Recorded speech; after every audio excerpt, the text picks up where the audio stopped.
Hello, women inside the Radiantly Alive Woman Facebook community. It is lovely to have you with me today, this afternoon. We're talking about something that we haven't touched on yet as we're making our way through a very big list of scars that we're interested in. So we have been, since the month of May, been knocking out one scar at a time. We have been going through scars that women are interested in. Inside this Facebook group, there was an announcement board, and there was over 100 comments in that announcement board talking about or writing in about scars that they're interested in learning more about. And today we're going to come on a topic that has been brought up a few times, and I know some people are excited about it. Yay, Simone, I can see you actually messaging on my phone, so that's good. So let's get into this. Let's get some information clear and hopefully figure out a way that we can help ourselves out as it relates to our fingers, our toes, and loss of appendage, including your fingers or toes, or maybe an entire limb. Obviously, an entire limb or like part of your limb is a significant scar. It requires a great deal of consideration. When we're talking about working that scar, it's a multifaceted thing that requires a lot of thought, a lot of kind of progression. And so that will probably not be so emphasized here, as it's probably not so many people in this group. However, if there is someone who's interested in that topic specifically, you will still learn a lot from this video. Because what we're going to learn in the end of this video is we're going to talk about what to do with these scars related to fingers, toes, and loss of appendages, or like bits of your limbs. We're going to talk about flushing. Flushing is something that I teach. It's a style of movement practice that I've developed over time, and it's going to be really crucial for these parts of our body in particular.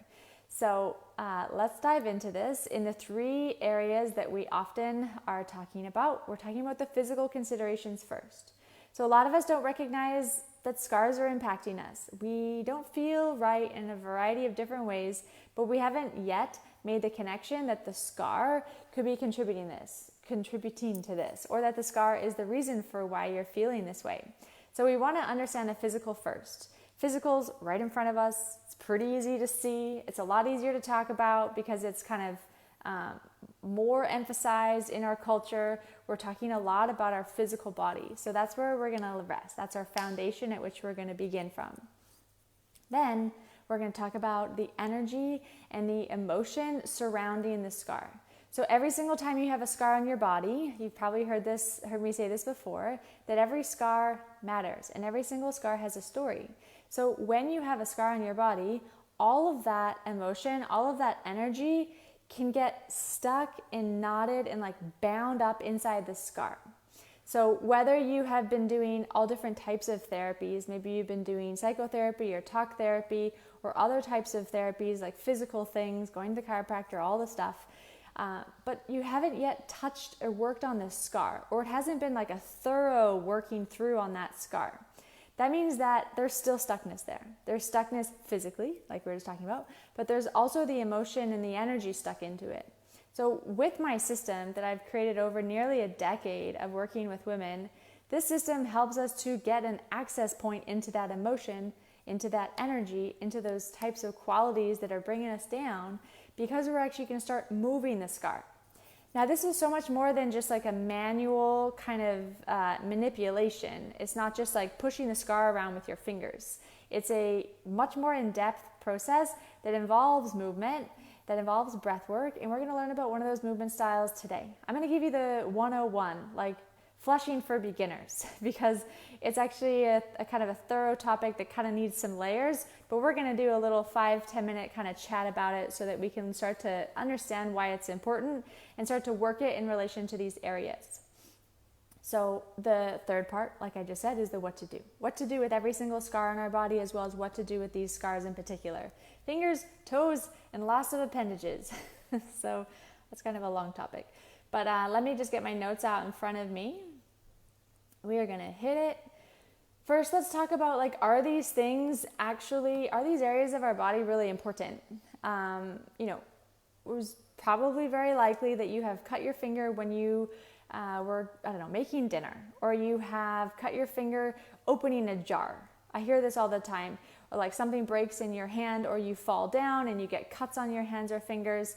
I have a really good like Canadian kind of funny scar on my hand here from cutting it on an ice skate when I worked with ice hockey, and I just sliced my finger after just cutting, after sharpening the skate really sharp, and I just went on it and just cut through my finger like butter. And so I have that type of scar. We have all sorts of scars on our hands because it's how we like interact with the world, and we're going to touch on that in a moment. And then the same with our feet. It also is a place where we interact with the world. We're stepping on stuff. Maybe we've stepped on glass, nails, all of these things we need to think about. We've stubbed our toes really bad. We've probably broken our toes really bad. They've gone in like weird directions because we've stubbed them. Dancer, like Simone says, yeah, you can do a lot of weird stuff to your feet. If you're a dancer, I had my feet in point shoes for a number of years, and it doesn't do them any favors, especially after the fact when you're done dancing. So that all counts, as well as any type of like construction injury or accident where you actually lost a bit of your finger. I know people who have had that, including my mom. She lost a bit of her finger in an accident where she put her hand inside of a wild animal's mouth and it took her finger instead of the food. All of these things count. Same with toes, obviously. I want us to think in a certain sense that the hands and the toes, or the fingers and the toes, are kind of similar. There are like entry point into the world, how we feel and connect. So think about that, as well as the loss of appendage that I was speaking about. So there's a lot of different variables here, like I just mentioned. Some of them could have like absolutely no emotional kind of attachment. Some of them could have an emotional attachment, especially if you lose like an entire finger and you were a construction worker, or something happened to your toe and you were a dancer, and that really impacted the way that you had to work through life after that point. So I want you to really hear yourself in this kind of general breakdown of what it is that I'm talking about, and really see where this fits for you. Even if you feel you don't have a really emotionally charged like relationship with that scar, when you do this 3-part guided practice, which I'll share near the end of the video, you may be surprised at what you find. And so always keep an open mind, even if it seems like, whatever, it's not a big deal. It's very well that it is not impacting your body very significantly. I always say that the scars that are between the top of your head and your pelvic floor have the most impact. They're always going to have a significant impact no matter what, because of where they are. And so we need to consider the limbs in our own timeline. Has this scar impacted me in a large way? Was it an orthopedic surgery? Did I cut my finger off by accident? Did I cut my finger off and I no longer can be who I want to be? Or, my identity was wrapped up in the way that I use my hands or my feet. All of that needs to be totally assessed and figured out for yourself. So as best you can, hear yourself in these examples. So, there's going to be a lot of scars on your hands. When I look at my feet now, I'm like, wow, I got so many scars on my feet from dancing and just from mucking around as a kid and kind of just banging them around. Just walk around barefoot when you're a kid. I did a lot of that. So you're going to definitely find a lot of scars, and they're likely to be on your hands and feet, but how significant are they? So let's talk about the physical considerations first. These are the things that you could be feeling if you have stuff going on in these areas that I've just been mentioning. I want to specifically talk about the fluid systems, which is why we're going to be talking about flushing at the end of this video. The fluid systems is something I just lump together as fluid, the circulatory system, and the lymphatic. We need both of those to move and function with an incredible amount of ease. When there is not ease there, we're going to feel it. So when the fluid systems are not working well, specifically here, I want you to visualize like the fluid systems as the way that like water funnels like on earth, on this earth. It comes, from a mountain, and it makes these big lakes, and it funnels down into these like smaller bodies of water, into like these tiny little creeks and streams, and there'll be like inlets or outlets going into the ocean. I want you to think about that as your fluid systems, meaning all of the lymphatic fluid, like vessels, as well as the arteries and the veins in your torso, are massive. They're really big. That's why they're protected by organs, and we have rib cages and bones and all of these things to kind of protect those big vessels. They move into smaller, more narrow, more fine, tinier vessels as you move towards the fingers and toes. So when we move from an artery to a vein, there's something that has to happen, and it has to pass through a capillary bed, which is like, you probably have seen it in like bio, or maybe you know it from like other, continuing education or academia that you studied, but it looks like this kind of webbing where the red blood all of a sudden goes through like this webbing kind of look, and then it goes into the blue blood, into the vein. A lot of the capillary beds are in like the smaller areas of our body. There are a lot of them are in like our fingers, hands, feet. That's where a lot of the kind of moment of like redirect happens because the arteries are pushing the blood to the extremities and the veins are pulling it back. It's pulling all the stuff back. And the same kind of concept is happening in the lymphatic system. So the lymphatic system is also called our immune system. It's hooked up and plugged into organs like our spleen, like our thymus. Everything's kind of interconnected, so I don't really like to, say this organ and that organ, but those are the ones that we're most commonly talking about when we're talking about the immune system. They're directly related. They're having the same song and dance, talking about white blood cells and all of that stuff. All of that healing kind of content is inside the lymphatic system. So imagine having a scar or a cut on your hand. So let's just say you have a scar on your fingers, like my ice skating example. We know that scars bury down and anchor onto bone. Hands and feet are super bony. They're definitely not. They're kind of like the exact opposite of our abdomen, which is like soft and gushy. So the scar tissue will bury quite quickly to bone. It's really easy to find. It doesn't really need to go that far. The kind of flip of that is that fingers can make a lot of like fine-tuned movement. You can throw a baseball. You can write a note. You can cook dinner. You can do all of these other things with your hands, play an instrument. So in that way, our hands has a lot of small, tiny functions. So if you have scarring in like your hand, like the back of your hand that Simone was just talking about, or you have it in your foot, you're going to bank on the truth that scar is like deeply webbed in, because it needs to, scars as they're healing, make sure that they are closed and like good to go for all types of movement, to make sure that scar doesn't reopen during the healing phase. So it will bury itself. So when the hands and feet, fingers, toes can make a lot of movement, there'll be quite a big amount of scar tissue. And it's kind of hard to feel. When we get into the 3-part guided practice, it's kind of hard to feel because it's so bony. You have to like really spend a little bit of time every day kind of touching the area and doing it lightly, because if you push too hard, you'll always just feel bone. If you push light or push with medium pressure, you'll start to feel like, oh yeah, I can feel what the scar tissue feels like. I can feel what the muscle feels like, and I can feel what bone feels like. I can feel what tendon feels. All of these different things that we can kind of differentiate as a clinical therapist. You can do it too. You just don't have the practice. But if you practice, you'll start figuring it out. So I want to just get that visual of the scars really burying in, and depending on where they are, if you've lost a part of your limb, there'll be a ton of scar tissue because that was a huge opening to the outside world that had to close. There'll be a lot of bearing. Fingers and like movements that it does a lot of. For example, the thumb moves in a lot more movement, a lot more range than like your pinky or like your fourth finger, for example. So you need to take that into account. You need to like figure that out in your own body. Same with the feet. The big toe scars will impact your body significantly because you actually need your big toe to propel yourself forward when you're walking. That's the physical part. Now, when we think about the emotional and the energy, just briefly, if you have a scar on your toe and you can't push yourself forward in a walking pattern, you probably feel a bit stuck. You probably feel a bit constrained and have that feeling like you don't really have the confidence or like the ability to propel yourself forward in life because you're not doing it physically, and that's going to manifest in the emotion and the energy as well, and vice versa. A lot of the time we'll say that the energy comes first, and then you'll see the challenge in the physical body second.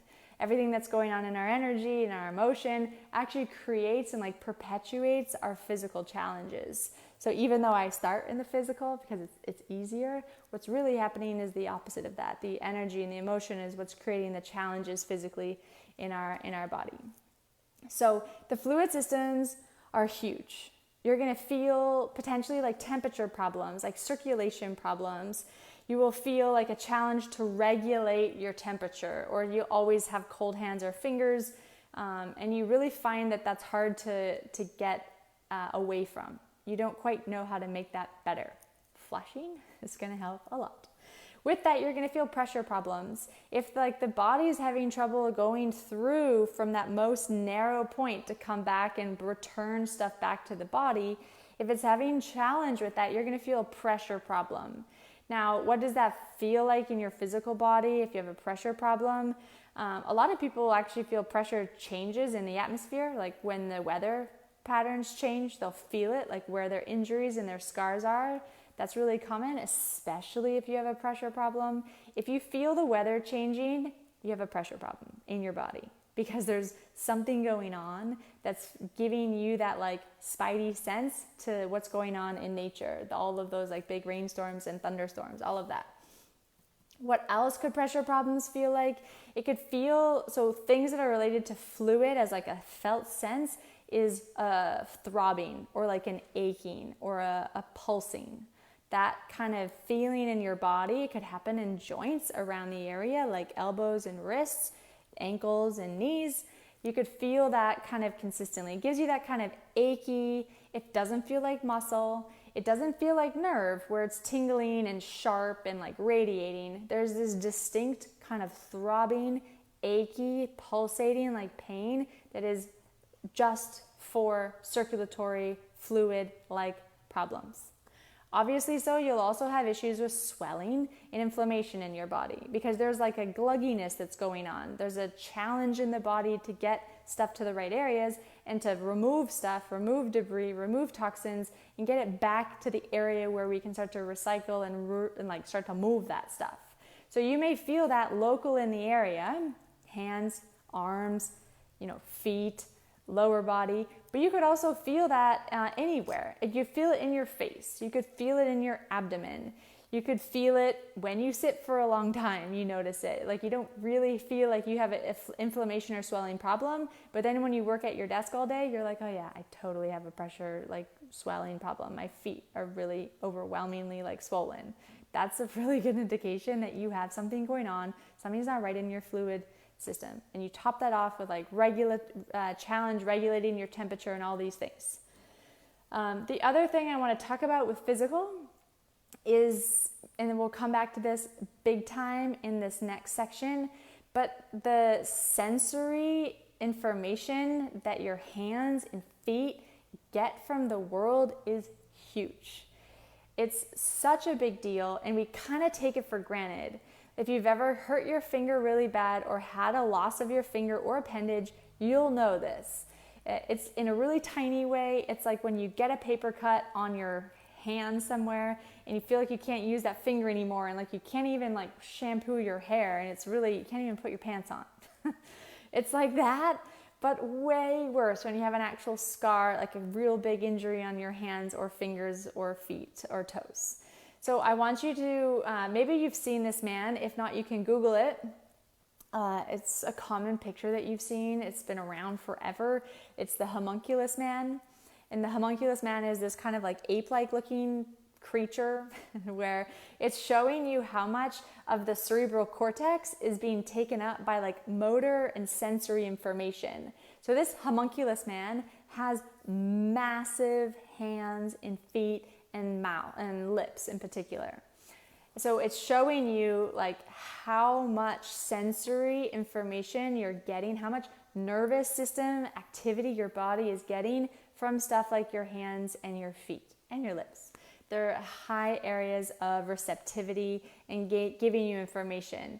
So when your body doesn't have that, it's got to figure out another way. Usually the body will compensate and figure it out, which is really unique to each person. especially if you've lost like a whole part of your limb. That's going to be something that your body will figure out on its own. And if you've had like a large surgery like that, you may have like a rewiring thing. Like you may have like a phantom limb type thing, but you also may feel like the wires, like your nervous tissue has gotten crossed somewhere. Meaning like you'll feel parts of your arm by touching other parts of your body or vice versa. I've seen that a few times, and I know that that's a really common thing. So that's just something interesting to think about physically. Your sensory, like the way that you interact with the world is greatly dependent on your hands and your feet. And then the final thing that you'll feel is chronic pain. So the thing that I talk about often is where you have the pain is not usually the culprit. It's not usually the source. So a lot of people will suffer from like chronic tension in their neck, or they'll have shoulder stuff going on, or they'll have like knee stuff, hip stuff, low back stuff. But when you actually trace it back, when you trace it all the way through, you'll recognize that that's not the source. Usually the source, or often the source, can be the smallest link in the chain, or like the most complex link in the chain, the area that's getting used a lot, or that has a lot of intricate style movement, or that's just like the smallest. You know, like if you look at your arm, you can see my hands clearly in this video. When you look at the size of your arm and how things start to get narrow, smaller, taper off, everything gets tinier. I want you to think about that as potentially being the source of what's going on chronically in your body. Sources of tension, pain, movements that hurt. Think about that and the scars that you have on your fingers and your toes and any kind of loss of appendage like we're talking about. All right, now let's talk about the energy and the emotion. So this is, again, totally dependent on you. Maybe there's not really a lot of emotion set up in the scar. So I'll tell you just like a little brief story about this big scar that I have on my index finger here, the one that I said that I cut on an ice skate because I was sharpening an ice skate and I just amateurly kind of felt it and just went through it like butter. It didn't even hurt. It just spurted everywhere. It was like a chaotic scene inside the room where I was. So I was working in a hockey club that I had never worked in before. It was like at a higher hockey club. I had never worked with them at that level before, and I was doing a job that I didn't really know. I didn't really know what I was doing. I got shown how to do it a few times through, but I felt really amateur and like really out of place and kind of silly. I felt really like just foreign in what I was doing. So that whole thing is tied up inside this scar. So when I started working this scar, and it was really gnarly, it was really gross and like thick and went really deep. I cut right to my bone with the ice skate. I had to kind of work through all of that. So for me, this scar was significant. But if you're just chopping carrots in your kitchen one day and it was just a total fluke, then there may not be a lot of emotion. But did it happen because you were spinning out of control in your mind and you weren't really present and you weren't really thinking about what was going on, and maybe you're a little resentful and you're playing back this story and you're feeling a lot of anger and frustration and that's why you cut yourself. That's an interesting thing. That's something that you want to think about. And the same thing that we were talking about earlier with the long-standing toe, foot stuff related to dancing. They could be injuries that over time kind of kill your dance progress, that could over time halt or completely just remove your professional kind of growth as a dancer. So all this needs to be considered. Hear yourself in some of these examples, and I'll give you the roadmap in our 3-part guided series. So the thing that I want you to just think about most importantly is what I had just discussed about this is the way in which you communicate with the external world. It's not the only way. Obviously, you have your senses. You can see and you can hear, you can smell, taste, you touch. Those are the other ways that you can communicate with the external world. But the touch here, as well as like just the, grabbing and reaching, the receiving, the way that you make grounded foot contact, all of this is a way to communicate with the external. So if you have a challenge here, if you have the way that you move your hand is different, or you have scar tissue that doesn't allow you to do certain movements, or you're missing part of your hand or limb or foot or whatever, then the way that you interact with the world is going to be different. It's going to feel different. It's not going to, you would have had to manage it in some way. So really think about that as far as the energy in the emotion. Like, how do you communicate with the external world now because of this? Now I'm going to talk about meridians that are in Chinese medicine. So I'm not a Chinese medicine doctor or acupuncturist. It's just my own kind of self-study, geeky thing, but it helps us to understand our body a little bit better. It gives us a nice kind of more clear picture that we definitely don't have in the Western world as it relates to these limbs, these like tips and fingers and toes. So the Chinese medicine has these acupuncture, these meridians, these lines of energy running through the body. And the way that we learn them or kind of understand them in the West is through every channel in the body has an association with an organ. Okay, so I'm going to list off the ones that are in the hands, and I'm going to list off the ones that are in the feet. So I want you to think about your body in relation to where the scar is on either the hands or the feet, and what organ it's hooked up to. So something I suggest that you look up if you want to get geeky again, we're looking at pictures here, is look up the Chinese meridians. You can just start looking at the picture. Some pictures you see on Google Images, you'll see like all of the meridians, and it'll show you like the name of each of them. You can also look up one at a time if you're interested in some of these. So let's talk about the hand first. The Chinese meridian in the hand is lung. I'm going to just read them off so I get them in the right order. Lung, large intestine, there's the heart, there's the small intestine, and then there's these other two organs which we don't really pay much attention to and like don't really have a good understanding in the West, but there's also the pericardium. The pericardium is the tissue, the lining, the kind of protective encasement. It's a type of tissue, like connective tissue, that lines and protects the heart on the outside. And then the triple warmer. Triple warmer is an energetic kind of channel that they talk about in Chinese medicine. So all of those organs are in the hands, okay? Now the ones that are in the feet / toes are as follows. The stomach, the spleen and the pancreas, the bladder, the kidney doesn't quite reach the toes, but it's in the foot, and gallbladder and liver.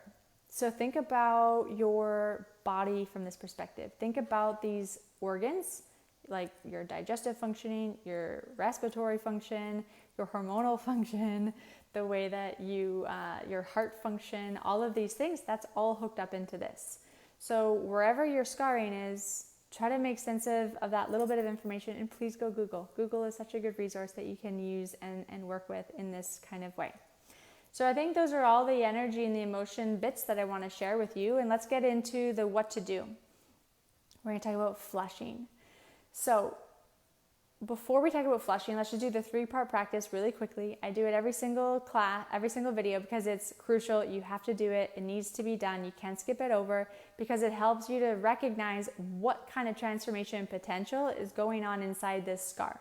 It really helps you get at least a beginning feel at how important this scar could be.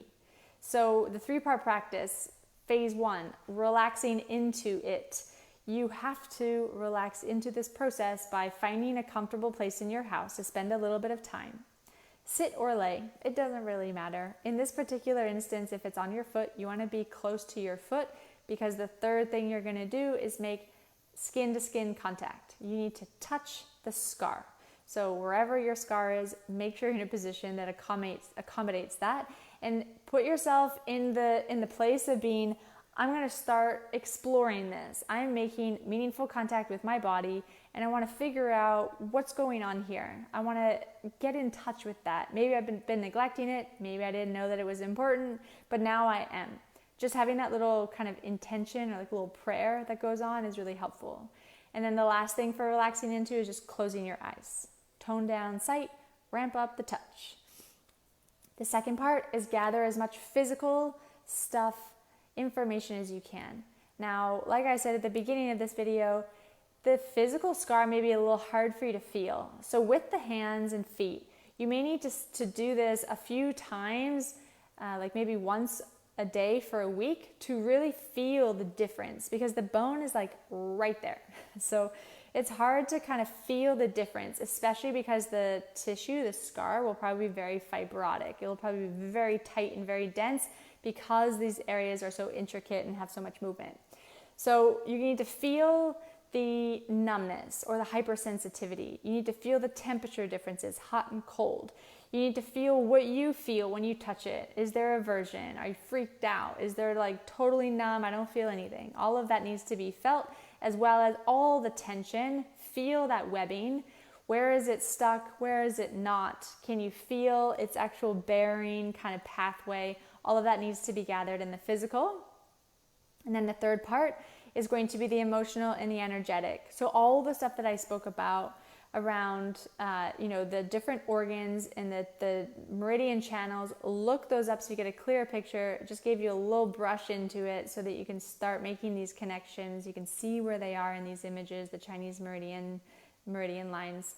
And also the 3-part roadmap I want to share with you. It's super helpful because this section is kind of more subtle. A lot of the time you're like, I don't know how to even begin exploring this. So I want you to think about the emotional and the energy in these 3 phases of before the incident, the event, the accident, the surgery, whatever it was. What was going on internally, your inner dialogue, your emotions, your vibe. It could even be it could be as detailed as you want. Like, how stressful was your life? Were you so stressed that led to you cutting your finger, cutting carrots? All of that needs to be kind of thought out and kind of reflected upon. Then it's the incident itself, whether it was an accident or a surgery. Usually when you cut your fingers, it's kind of scary because there's a lot of blood going on. Same with the feet. It's a very vascular area. It's a small area, but that's, like I said, where there's tons of blood, tons of fluid in the area because there's so much fine-tuned movement and because there's not a lot of muscle there. It's a lot of bone. So you'll get kind of a lot of... You might get a fright if you cut your feet or your hands, just as a short point form. So that's the during. And then the after. What's going on after? What can and can't you do? What's the energy around your emotion, your inner dialogue, your thought stream? What's happening after the scar itself? Play all of that in, figure that out. That's the 3-part guided practice. All right, now we need to go into flushing. Flushing is something I always and often prescribe to clients that I'm working with, especially if they have these types of things going on, all of these considerations that I've just mentioned. So flushing is a way for us to start moving the fluid systems with a little bit more conscious movement, because what we need something to enter the area well and exit. And when we have scars in these areas, that's not happening so well. So we need to adopt a way that we can use movement in our body to allow that to happen. One of the ways that the lymphatic system and the venous system moves is through muscle contraction. How do muscles contract? You got to move the bones around to force the muscles to do something. So that's what flushing is essentially you go from one range of motion, like one extreme end, to the other. So what am I talking about? There's actually only 6 different movements, 6 different directions that the body can move. Think about it like a math graph.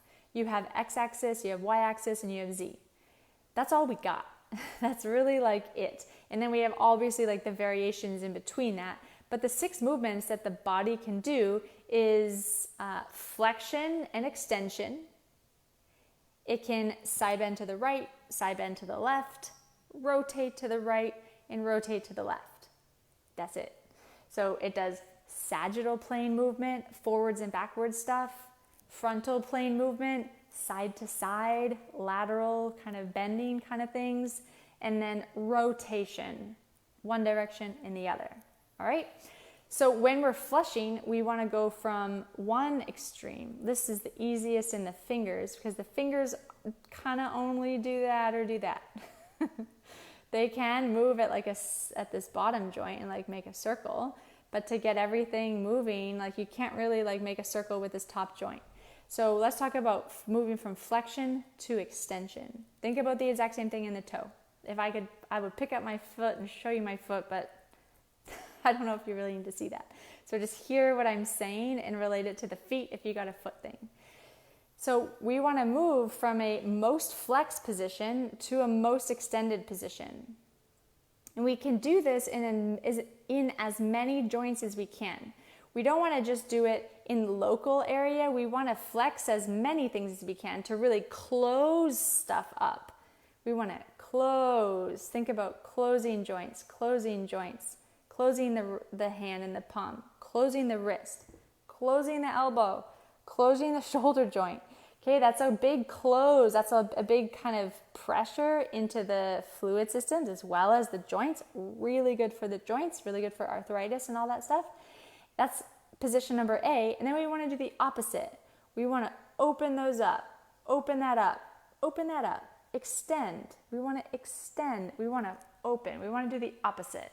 So in one single kind of direction, what we can do is we can close everything off. This is like, usually I talk about triple flexion in the spine. This is like 6, 7, I don't know, maybe 8 different types of flexion all at once, compressing everything down, kind of forcing this pump, this natural pump that should be there to get reinvigorated, to happen again. Okay, so here I am in my triple or whatever amount of flexing, 8-time flexing.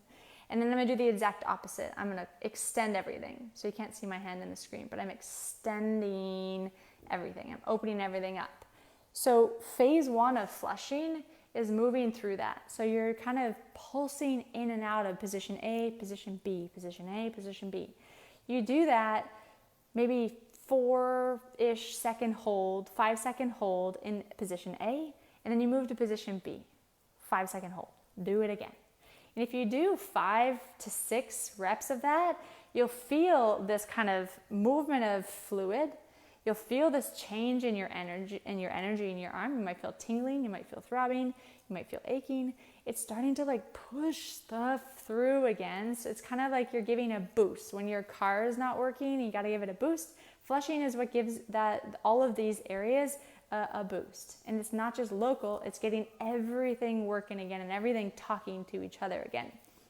So that's flushing. And I would do just what I showed you, just that seemingly simple movement every day and see what starts to change.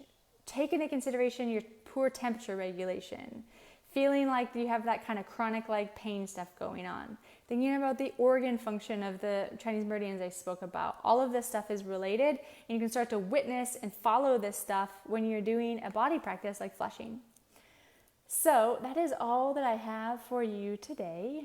Sorry, that may have been a little bit of a longer one, but it's important that we understand flushing and that we kind of get what we're doing and how maybe the scars that you have on your fingers and toes, hands and feet, loss of appendage could be very significant. The knock-on effect of working these in an impactful way may be potentially huge, but only you will know by exploring the physical considerations, the emotion, the energy, and getting into some flushing. So I have another live. Actually, I'm going to have 2 more lives this week. It's really nice to spend time with you today and having you be here. Please let me know how these are going. I see some scars. Simone, I see some scars on these areas. So let me know how flushing goes for you. And if you have any questions, please feel free to just write them inside this thread. I'm active in here and I see all of the comments. So I look forward to seeing those come up in the next few days or weeks or months. All right. See you soon. Bye.